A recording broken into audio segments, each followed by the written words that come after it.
भरतपुर नामक गांव में शाहू नाम का एक गरीब व्यक्ति रहता था। उसके माँ बाप, बीवी, बच्चे थे।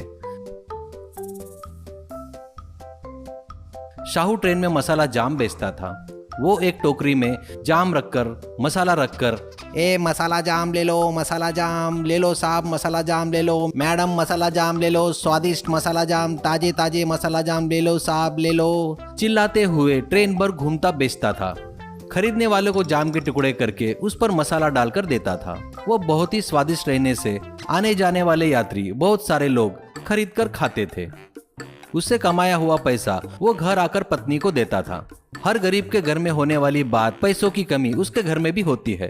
शाहू को पैसे की कमी के कारण वो बहुत परेशान रहता था। रोज शाहू मार्केट जाकर जाम खरीदकर अपने टोकरे में रखकर रेलवे स्टेशन पर जाता था। वहां ट्रेन आते ही ट्रेन में चढ़कर अंदर घूमते हुए, ए मसाला वाले जाम ले लो, मसाला जाम ले लो, ताजे ताजे मसाला जाम, ए मसाला जाम, ऐसे चिल्लाते हुए पूरी ट्रेन भर घूमता हुआ बेचता था। एक दिन रेलवे स्टेशन पर शाहू ट्रेन की राह देख रहा था। तभी उसके पास एक बच्चा आता है और वो बच्चा, बाबूजी मेरा नाम सोमेश्वर है, मैं एक अनाथ हूँ, खाना खाए हुए 2 दिन हो गए हैं, कृपया मुझे खाने को दे दो, बहुत भूख लगी है, ऐसा कहता है। शाहू उसको जाम देता है। वो बच्चा जाम खाकर अपनी भूख मिटाता है। बाद में वो बच्चा कहता है, बाबूजी आप अपने पास मुझे कुछ काम दीजिए, मैं काम करके जीना चाहता हूँ, ऐसा कहता है। शाहू हंसते हुए, बेटा मैं जीने के लिए ही जाम बेच रहा हूँ, अब तू ही बता मैं तुझे क्या काम दूँ। सोमू बच्चा, ऐसा मत कहिए, ये आपकी टोकरी है ना, मैं उठाता हूँ, अब आपकी मेहनत थोड़ी कम होगी, कभी आप नहीं बेच पाए तो मैं बेचूंगा, आप चाहो तो मुझे काम दे सकते हो, कौन सी बड़ी बात है, ऐसा कहता है। शाहू, वाह रे वाह, शाबाश, तू तो बड़ा होशियार है रे, चल अब से तू हमारे साथ हमारे घर में ही रह लेना, ऐसा कहता है। फिर शाहू सोमू को घर में लाकर सबसे मिलाता है। उस दिन से सोमू उनके घर का एक सदस्य बन गया। सभी लोग उसे बड़े प्यार से देखते थे। शाहू के बच्चे उसके साथ मिलकर खेलते थे। सुबह ही शाहू के बदले सोमू मार्केट जाकर जाम खरीद कर लाता था।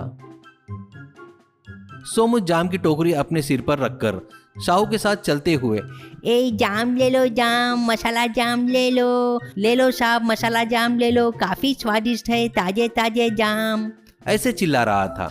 मांगने वाले को शाहू टोकरी में से जाम निकालकर उसके टुकड़े करके मसाला डालकर देता था।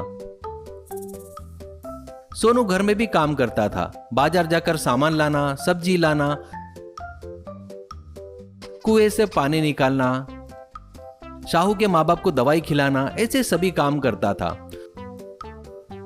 कुछ दिनों बाद सोमू के व्यवहार में बदलाव आता है। अरे सोमू देर हो रही है, मार्केट जाकर जाम लेकर आ, ऐसा कहता है। सोमू, बाबूजी मेरे माँ बाप ने मेरा नाम सोमेश्वर रखा है, वैसे ना बुलाकर आप मुझे सोमू बुला रहे हो, ये ठीक नहीं है, ऐसा कहता है। यह सुनकर शाहू चौंक जाता है। शाहू मन में सोचता है, ये क्या एकदम ऐसे अलग ही बात कर रहा है, इसे क्या हो गया है, ऐसा बोल के, ठीक है सोमेश्वर जी, थोड़ा बाजार जाकर जाम लाते क्या आप, ऐसा कहता है। सोमू हूँ ठीक है करके चला जाता है।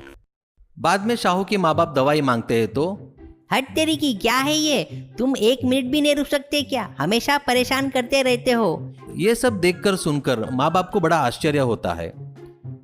शाहू की पत्नी से कहता है, हमेशा का ही है ना, वो सब्जी बाजी सामान तो भी संभल कर लाना करके बोलती हो, कैसे लाना मुझे पता है ना, दीजिए थैली इधर, ऐसे गुस्से में कहता है। ये देखकर वो चौंक जाती है। आखिर में शाहू के बच्चे पर भी गुस्सा करता है। ये देखकर शाहू, ये ऐसा क्यों बदल गया, उसका कारण पता लगाना चाहिए, करके सोचता है। उस दिन रात में शाहू सोमू के रूम में झांक कर देखता है। वहां सोमू एक हीरे का हार को पकड़कर देखते हुए, ये मुझे रोड पर मिला है करके किसी को पता नहीं, अगर मैं इसे बेचूंगा तो कई करोड़ रुपए मिलेंगे, ऐसा सोच रहा था। तब शाहू को पता चल जाता है कि वो क्यों बदल गया। अगले दिन शाहू सोमू घर पर नहीं है देखकर उसके पेटी में हार निकालकर देखकर वापस वहीं रख देता है। बाद में शाहू सोमू से, सोमेश्वर जी, शहर में एक सुनार की दुकान में मुझे काम है, आप भी आएंगे क्या, ऐसा कहता है। सोने की दुकान बोले तो उसमें एक आशा जागती है। वो तुरंत तैयार हो जाता है जाने के लिए। वो वो हीरे का हार लेकर जेब में रखकर शाहू के साथ शहर जाने के लिए निकलता है। वहां सोने की दुकान के आगे शाहू से बाबूजी आप जाइए, मैं थोड़ा घूम कर आता हूँ। ऐसा कहता है। शाहू दुकान में जाते ही सोमू दूसरी सोने की दुकान ढूंढने चला जाता है। कुछ देर बाद दुकान के आगे खड़े शाहू के पास आकर शाहू, क्यों सोमेश्वर जी, अब चलेंगे क्या वापस? ऐसा कहता है। सोमू, बाबूजी मैं आपके घर का काम वाला हूँ, आप मुझे अरे सोनू कहकर बुलाइए तो मुझे अच्छा लगेगा। कहता है। वो सुनकर शाहू को आश्चर्य होता है। तभी सोमू, बाबूजी मैं आपको कुछ बताना चाहता हूँ। एक हफ्ते पहले मुझे एक हीरे का हार मिला था, वो बेचने पर मुझे कई करोड़ रुपए मिलेंगे और मैं करोड़पति बन जाऊंगा करके मुझ में बहुत घमंड आने लगा था।